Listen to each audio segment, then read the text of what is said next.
Pada kesempatan ini akan menjelaskan tentang organ reproduksi laki-laki dan perempuan. Pertama-tama saya menjelaskan tentang organ reproduksi laki-laki terlebih dahulu. Nah, saya sudah memiliki organ laki-laki, yaitu ada penis dan skrotum pada bagian luar ya.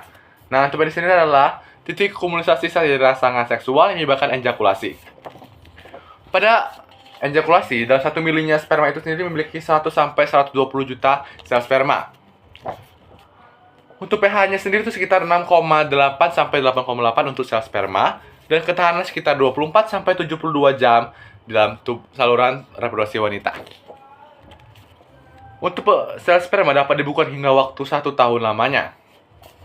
Biasanya saat terjadi rangsangan itu terjadi di kepala. Karena di dalam kepala penis sendiri itu memiliki banyak saraf. Penis juga membantu dalam pembuangan sekresi akhir, yaitu urin. Zat-zat yang tidak dibuang lagi oleh tubuh. Ya, sekresi. Nah, dia itu dari kandung kemih menuju uretra dan keluar melalui penis. Yang kedua ada skrotum. Skrotum adalah lapisan kulit atau yang berfungsi untuk melindungi testis ya, atau bungkus testis. Nah, skrotum sendiri itu ada lapisan internalnya ya, di tengah sini. Dia kan ada dua telur, itu satu testis ya. Di lapisan internal ya. Yaitu skrotum itu memiliki dua otot, dartos dan Kenmaster. Untuk dartos sendiri itu adalah seperti memiliki kayak sensor terhadap rangsangan suhu dingin dan rangsangan seksual. Untuk Kenmaster sendiri itu adalah seperti membuat suhu testis sendiri untuk selalu dibawa dari suhu tubuh ya. Menjaga suhu testis itu dibawa dari suhu tubuh. Langsung kita berpindah ke dalam reproduksi dalam. Yaitu ada yang dekat terlebih dahulu. Nah, sebelum itu kita untuk letaknya, untuk penis itu letaknya di bawah rongga perut, di luar dan di bawah rongga perut. Dan dia tuh letaknya kayak menonjol. Nah, kalau skrotum itu letaknya tuh kayak di bawah rongga perut dan di dekat penis. Dia tuh kayak gini bentuknya. Nah, itu kita lanjut ke testis. Testis adalah pembuatan sperma atau disebut juga dengan tempat sperma itu dibuat ya. Dari sperma yang sudah jadi akan ditaruh ke dalam epididymis. Nah, letak testis sendiri itu letaknya itu di dekat epididymis. Nah, setelah dari testis akan ke epididymis, di epididymis akan kurang lebih sekitar 6 minggu di dalam epididymis ini ya. Setelah epididymis akan lanjut kita ke vesicula seminalis. Nah, saluran menghubungkan itu adalah namanya vas deferens. Vas deferens itu adalah saluran panjang yang menghubungkan antara epididymis ke vesicula seminalis atau keluar rongga perut ya. Nah, dari vas deferens ini langsung ke vesicula seminalis. Di bagian ini adalah vesicula seminalis. Vesicula seminalis sendiri adalah kelenjar yang bersifat basah dan lengket atau juga disebut dengan kental. Itu berisi banyak sekali fruktosa yang dapat melindungi sperma. Yaitu vesicula seminalis itu terletak di dekat kelenjar prostat, di bawah kandung kemih, di dekat kelenjar prostat. Yang kedua itu ada kelenjar prostat yang berfungsi untuk menghasilkan cairan basah yang berwarna seperti susu, yang berfungsi untuk menjaga atau meningkatkan mortalitas dari sperma itu sendiri, agar sperma tidak mudah mati saat terjadi seperti ejakulasi, dia agar tidak mati saat sudah di saluran reproduksi wanita. Itu kita lanjut lagi. Untuk letak kelenjar prostat itu sendiri itu dekat sini. Dia itu bentuknya seperti buah apel ya. Dekat ini kelenjar vesicula seminalis di bawah kandung kemih. Dan itu kita lanjut lagi ke kelenjar Cowper atau Baubora retal. Nah, kelenjar Cowper sendiri itu berfungsi untuk menghasilkan cairan basah dan bersifat seperti mukus atau lendir ya. Untuk letaknya itu sendiri dia tuh sangat kecil. Di sini mana ya? Nah, di sini itu sangat kecil sekali.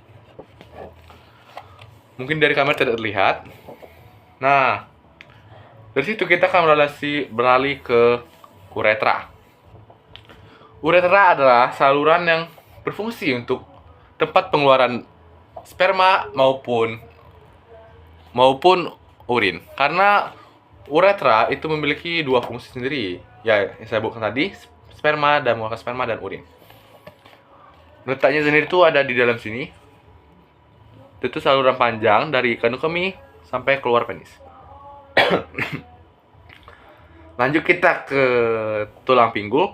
Nah, tulang ini, ya, tulang pinggul ya.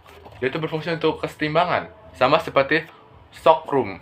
Sacrum bagian sini. Sacrum itu dia tuh seperti kayak lemak yang di sini. Yang di sini ya, guys. Lemak. Jadi sebagai keseimbangan tubuh ya. Jadi kita lanjut lagi ke kandung kemih. Nah, untuk kandung kemih sendiri itu ada di sini. Itu berfungsi untuk wadah urin sebelum dia keluar ya. Letaknya itu di dalam rongga perut. Dan itu kita lanjut lagi ke sini.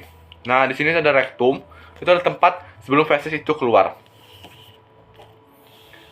Dan itu kita lanjut lagi ke organ reproduksi pada wanita. Karena di sini kita sudah selesai pada organ reproduksi laki-laki ya. Sebelum kita akan memperlihatkan terlebih dulu. Nah, sebelum itu ada satu lagi. Dalam epididymis, ketika dibelah, itu akan terlihat seperti ini.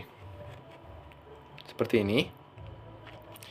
Itu disebut dengan tubulus sephemerus. Disebut juga tubulus sephemerus.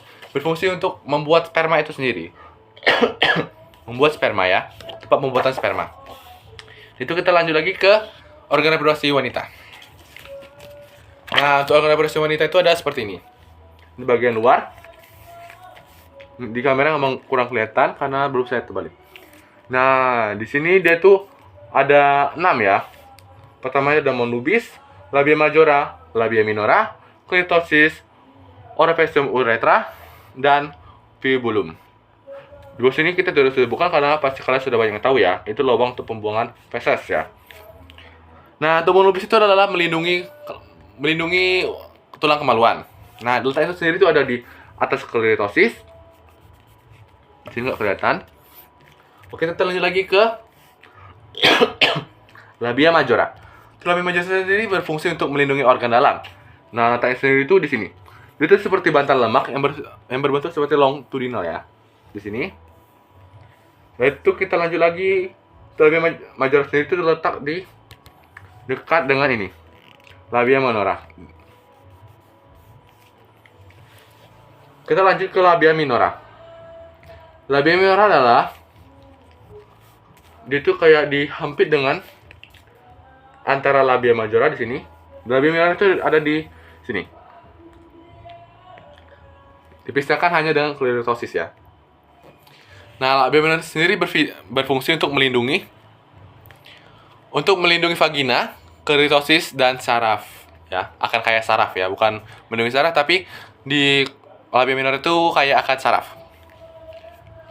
Lanjut kita ke clitoris. Nah, clitoris sendiri itu adalah tempat untuk sangat itu apa kayak tuh rasa seksualnya tuh tinggi, kayak tempat untuk seksual pokoknya ya. Nah, dia itu terletak di bawah mons pubis dan di atas clitoris. Di sini. Itu bentuknya seperti gini apa tuh? Oh, kayak apa ya? Kayak itulah, kayak ini. Kalau di sini nggak kelihatan. Itu susah dideskripsikan lah ya.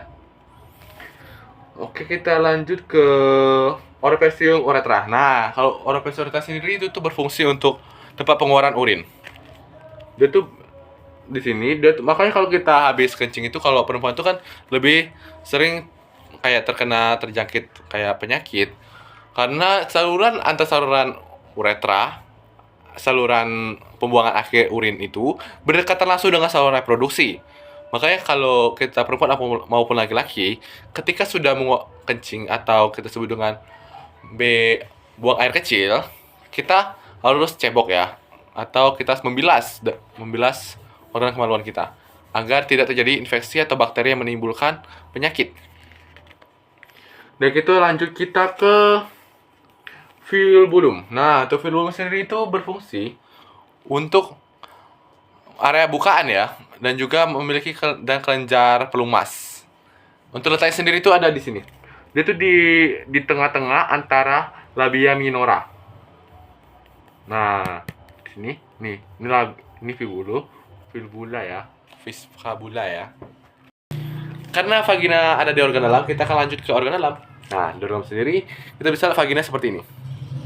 Dia itu seperti rongga panjang gitu ya. Nah, untuk vagina sendiri itu berfungsi sebagai pengeluaran bayi dan pengeluaran darah kotor atau semenstruasi. Nah, dari letak sendiri tuh kalau dari luar tuh di dekat fiskabula. Kalau dari dalam di dekat dengan serviks. Nah, kita lanjut ke serviks. Kalau serviks ini adalah pembatas antara rahim dan vagina. Letak sendiri itu adalah di antara vagina dan rahim di sini. Nah, untuk fungsi sendiri hampir sama seperti vagina.